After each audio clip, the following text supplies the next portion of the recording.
ભ્રષ્ટાચારની canal પર ફર્યું bulldozer. TV screen પરના આ દ્રશ્યો આપની ચેનલ એબીપી અસ્મિતાના હું તો બોલીશ કાર્યક્રમના અહેવાલની અસર છે। મહેમદાબાદ તાલુકાના વાઠવાડી વિસ્તારમાં તૈયાર કરવામાં આવેલી નવી કેનાલમાં કામમાં વ્યાપક ભ્રષ્ટાચાર થયાનો એબીપી અસ્મિતાના હું તો બોલીશ કાર્યક્રમમાં અહેવાલ પ્રસારિત કરાયો હતો। જે અહેવાલ બાદ સિંચાઈ વિભાગે ભ્રષ્ટાચારની આ કેનાલ પર બુલડોઝર ફેરવી દીધું છે।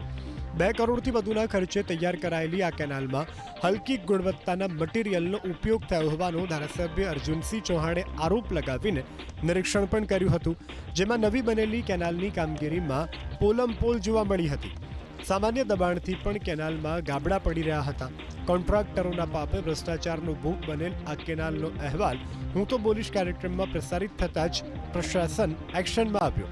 ગાંધીનગર અને નડિયાદ સિંચાઈ વિભાગની ટીમો તપાસ માટે પહોંચી 4 કિલોમીટર લાંબી કેનાલ પર 50થી વધુ જગ્યા પર હથોડીથી અધિકારીઓએ તપાસ કરી। તપાસ બાદ નવી કેનાલના કામમાં ભ્રષ્ટાચાર ઉજાગર થતાં આશરે 4 કિલોમીટર લાંબી કેનાલને ખોદી નાખવામાં આવી। કેનાલ તોડી પડાતા સ્થાનિક ખેડૂતોમાં પણ ખુશી જોવા મળી છે। આગામી દિવસોમાં જવાબદાર અધિકારી અને કોન્ટ્રાક્ટર વિરુદ્ધ કડક કાર્યવાહી કરવામાં આવે તેવી પણ શક્યતા છે।